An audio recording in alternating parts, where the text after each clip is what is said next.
요즘 책임보험만 가입한 자동차 운전자들의 사고를 종종 보고 있습니다. 오토바이 말고 개인 승용차 같은 경우 말입니다. 한 10여 년 전에는 가끔 있었습니다. 근데 다이렉트 보험이 흥하면서 다시 보게 되는 것 같네요. 그나저나 왜 책임보험만 가입하시는 거죠? 우연히 책임보험만 가입하신 분의 건을 맡은 적이 있어서 여쭤봤습니다. 아이를 넷이나 키우다 보니 경제적 여유가 없어서요. 조심해서 운전하면 사고가 나지 않을 거라고 생각했죠. 그리고 인터넷을 보다 보니 이런 얘기가 나오네요. 웬만한 사고들은 책임보험만으로 충분한데 뭔 소리를 하는 거냐고요. 아, 이렇게 생각하시는 분들이 진짜 있으시군요. 수많은 사고를 처리해보니 책임보험만 있다고 생각하면 끔찍한데 말이죠.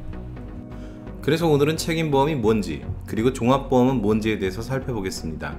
그리고 다음 영상에서는 책임보험만 가입해도 정말 충분한지에 대해서 살펴보겠습니다. 인터넷에는 또 이런 얘기도 있네요. 국가에서 운영하는 보험도 아니면서 강제로 가입시키는 정부의 횡포가 너무 심하다고요. 참고로 말씀드리면 일반적으로 교통사고로 사람을 다치게 할 확률은 1.5% 정도 됩니다. 그리고 나이가 어리시다면 더 높으시고요.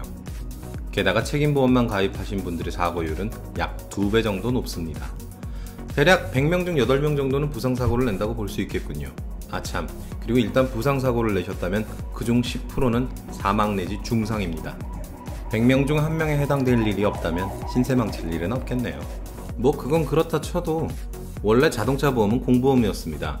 광복 이후 차량이 늘면서 사고가 많이 나고 이로 인한 피해자가 늘어나자 1963년에 자동차 손해배상 보장법을 만듭니다. 그러면서 기존 손해보험사의 공동 운영체인 한국자동차보험 공영사를 통해 책임보험을 운영하기 시작했죠. 지금과 같이 여러 회사가 자동차 보험을 판매하게 된 것은 1983년 정부의 자동차보험 다원화 정책 때문이었습니다. 1983년은 마이카 붐으로 자동차가 폭발적으로 늘어나던 시기였고 그에 비례해 자동차 사고도 폭발적으로 증가하던 해였습니다. 어쨌든 책임보험은 자동차 피해자에게 최소한의 보상을 하기 위해 마련된 강제보험입니다. 가입되어 있지 않으면 과태료는 물론이고 신규민 이전 등록, 정기검사를 받을 수 없고 미가입 상태로 운영하면 1년 이하의 징역 또는 1,000만 원 이하의 벌금을 받게 됩니다. 한마디로 말해 우리나라에서는 책임보험이 없으면 자동차가 굴러갈 수 없습니다.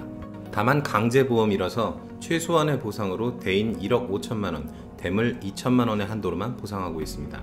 이와는 반대로 종합보험은 선택에 따라 추가 가입하는 보험입니다. 대인 사고에 대해서는 무한대로 보상하는 대인 투나, 자차라고 불리우는 자기 차량 손해 등이 널리 알려져 있습니다. 그리고 종합보험에는 이 외에도 특별한 혜택이 하나 더 있습니다. 1983년 자동차 보험을 사보험으로 넘기면서 종합보험 가입률을 높이기 위해 교통사고 처리 특례법에 형사처벌의 특례 조항을 넣은 것입니다. 대부분의 분들이 교통사고 시에 민사책임과 형사책임이 동시에 있다는 것을 모릅니다. 보험회사가 다 해주면 모두 끝나는 것으로 생각하시죠.